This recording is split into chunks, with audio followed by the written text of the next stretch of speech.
Les copains, cette news a fait le tour du monde. C'est parti du compte Twitter de PlayStation qui a fait 105 millions de vues pour l'instant. Ça ne fait que de monter.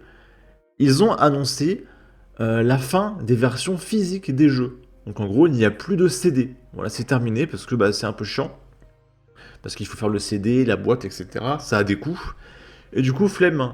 Maintenant, on va faire comme les PC, full dématérialisé, et vous n'aurez plus jamais d'armoire avec des cassettes de jeux vidéo, avec dedans le CD, etc. C'est terminé. Voilà.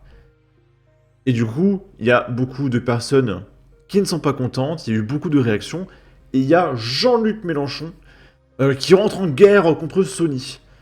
Voilà, Jean-Luc Mélenchon, lui, il va se taper le monde entier. Il va interdire la canicule. Il va s'en prendre à PlayStation. Ok. Jean-Luc Mélenchon, c'est notre futur leader suprême, d'accord? C'est le gourou ultime.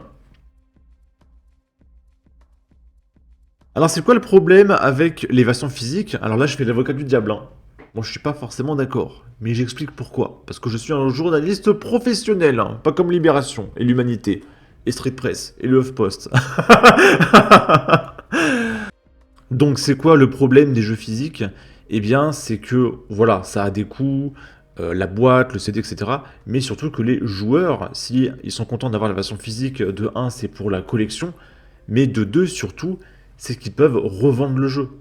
Et également les acheter pour pas cher. Parce que déjà pour se payer une console, il faut de l'argent. Tout le monde n'a pas de console. C'est un truc de bourgeois, la console, d'accord? Là, t'achètes la PS5 pour 900 balles. Après, t'as les jeux vidéo à 90 euros. Voilà, c'est un peu compliqué si tu veux.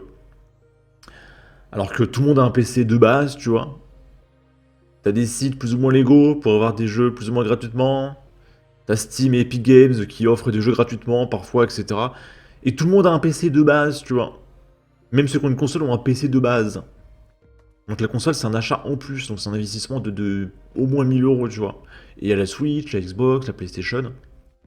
Et du coup, quand il faut autant investir pour avoir une console, tu dis au moins j'ai l'avantage de pouvoir revendre mes jeux. Et du coup, on a plein de boutiques spécialisées dans le domaine, comme Micromania, Easy Cash, etc., où tu peux retrouver les jeux d'occasion 3 fois moins chers que sur le marché, ok. Et PlayStation ne sont pas contents. Parce que quelqu'un qui va acheter un jeu à Easy Cash ou à Micromania, eh bien c'est quelqu'un qui ne va pas acheter le jeu à PlayStation. Donc c'est de l'argent de perdu. Surtout au vu du prix des jeux. Le mec il va l'acheter à 25 balles au Easy Cash alors qu'il pourrait l'acheter à 90 euros sur le PS Store. Donc c'est une perte pour PlayStation. Voilà. Donc ils sont pas trop contents. Et voilà, on va regarder un petit peu les réactions. Là, on a Serfia qui dit Flash, Sony annonce la fin des jeux PlayStation sur disque à partir de janvier 2028. Tous les nouveaux jeux sortiront uniquement en version numérique via le PlayStation Store ou des revendeurs proposant des codes de téléchargement. Là, on a un mec qui fait une blague. Les jeux en 2006, waouh, trop bien, etc. Les jeux en 2015, il est passé où le livret? Les jeux en 2026, il est passé où le jeu?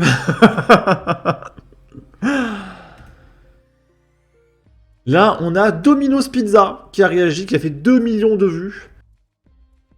Et ils répondent, ça a autant de sens que si on passait aux pizzas numériques. Et là, ils ont fait un communiqué qui a fait 13,5 millions de vues. En réponse aux annonces de l'industrie du jeu vidéo, à partir du 1er avril 2027, Domino's Pizza va cesser sa production de pizza physique et passer à la production de pizza digitale. Les consommateurs pourront télécharger un code afin de télécharger nos délicieuses pizzas et utiliser le pouvoir de leur imagination afin d'apprécier pleinement leur expérience sensorielle virtuelle. Voilà. Dans le même genre, il y a les produits laitiers en France qui ont fait un communiqué très proche de Domino's Pizza. Ils se sont dit ouais ça marche niveau com et tout. Alors moi ce que je comprends pas, c'est vraiment les pubs produits laitiers. Genre, tu sais, tu fais une pub sur les produits laitiers, tu dis, tiens, je vais acheter du lait. Enfin, je veux dire, ça met même pas en avant, si tu veux, un aliment en particulier. Parce que les produits laitiers, c'est les yaourts, les fromages, etc. Donc je comprends pas ce que vise la pub et qui paye pour la pub des produits laitiers. Je ne comprends pas la marque, en fait. Quelle marque ça met en avant les pubs produits laitiers? Bon, c'est un peu bizarre. Et du coup, les produits laitiers font se communiquer en raison de la tendance de l'industrie du jeu vidéo. À partir du 1er janvier 2028, la production de fromage physique va s'arrêter afin de laisser complètement la place à une production 100% digitale. Vous pourrez donc télécharger vos fromages sur internet ou auprès de vos revendeurs en JPG ou MOV et utiliser le pouvoir de l'imagination pour imaginer l'odeur des délicieux fromages.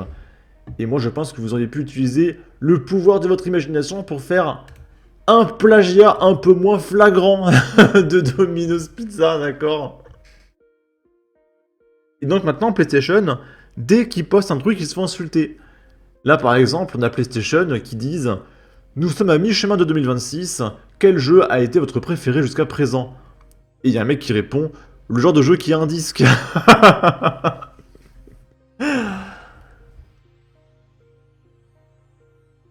On a Pédiavenir qui fait une blague. Alerte! Après les jeux, PlayStation annonce officiellement la suppression des manettes physiques dès 2027. Et il y a un mec qui demande « Et on jouera avec quoi ?» Et Pédiavenir répond « Avec Feur. » Là, on a notre futur leader suprême, Jean-Luc Mélenchon, qui réagit parce que Jean-Luc Mélenchon, c'est un gamer. D'accord, il s'y connaît en jeux vidéo du haut de ses 70 ans, d'accord.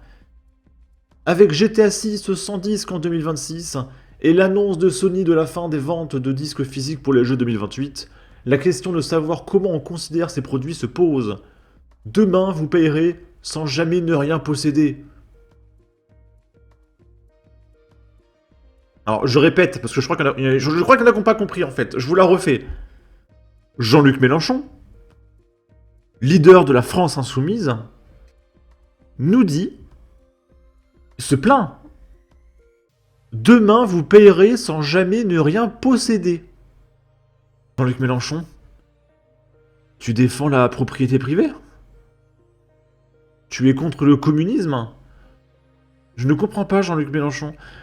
Parce qu'en fait, le public de Jean-Luc Mélenchon, c'est les criminels en prison, les étrangers, les musulmans et les enfants.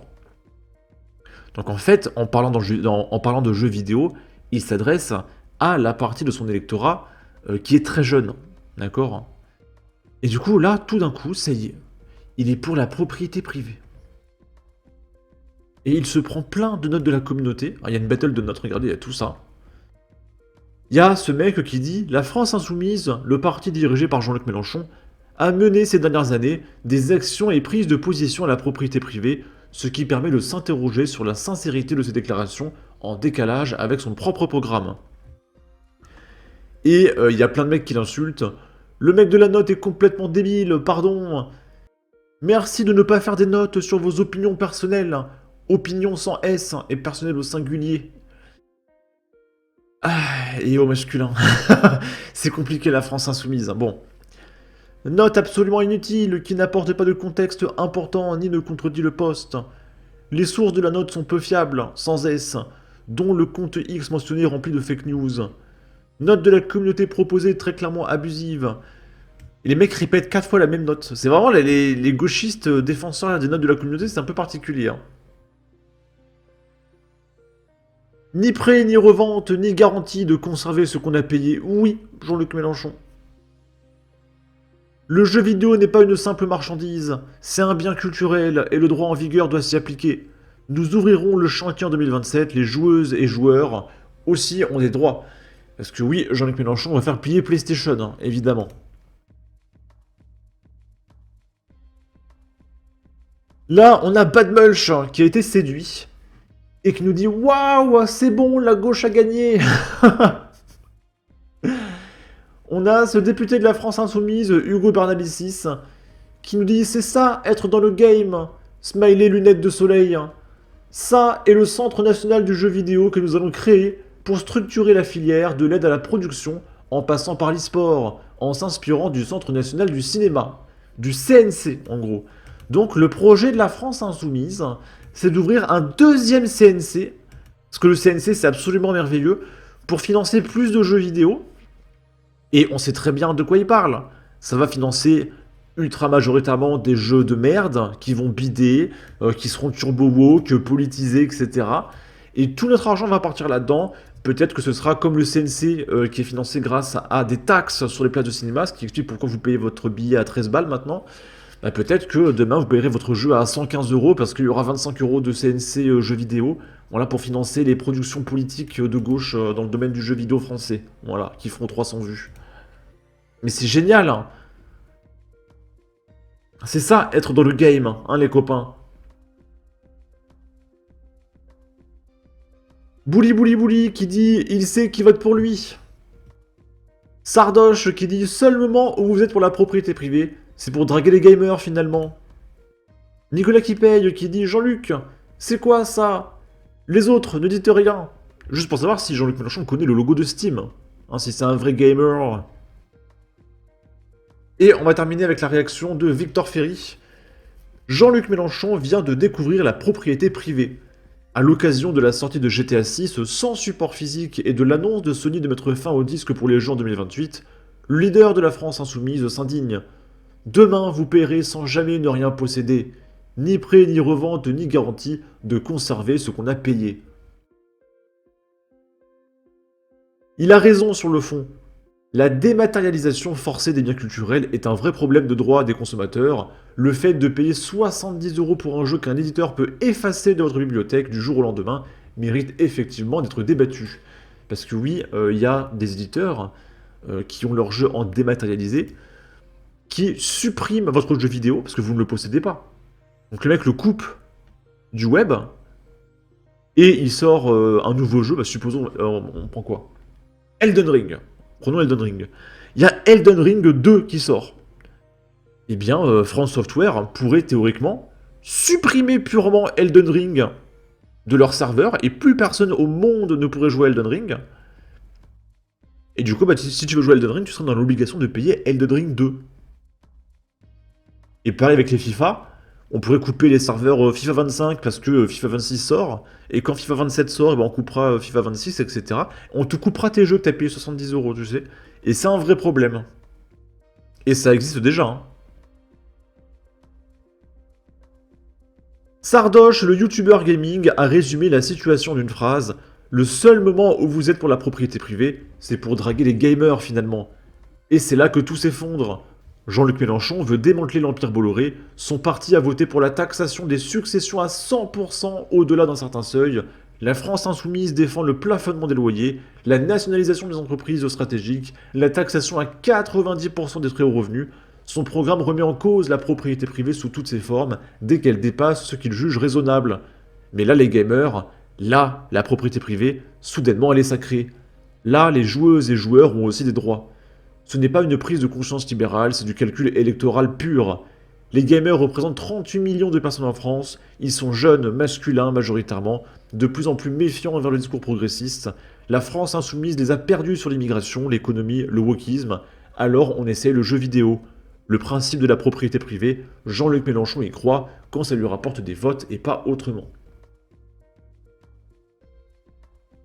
Et moi, ce que j'aimerais, c'est voir le Rassemblement national, même des macronistes, parler de ça. Parce que du coup, Jean-Luc Mélenchon s'empare du sujet. Mais à côté de ça, est-ce que le Rassemblement national en parle? Est-ce que Macron en parle? Est-ce que l'Union européenne en parle? Si on laisse Jean-Luc Mélenchon s'approprier le sujet, ça lui appartiendra, hein, d'accord? Donc bougez-vous le RN, là, faites quelque chose. Sur ce, n'hésitez pas à donner votre avis, votre opinion, à partager, liker, commenter, ça aidera au référencement de la vidéo sur YouTube. Abonnez-vous, suivez-moi sur Twitter, prenez soin de vous, salut!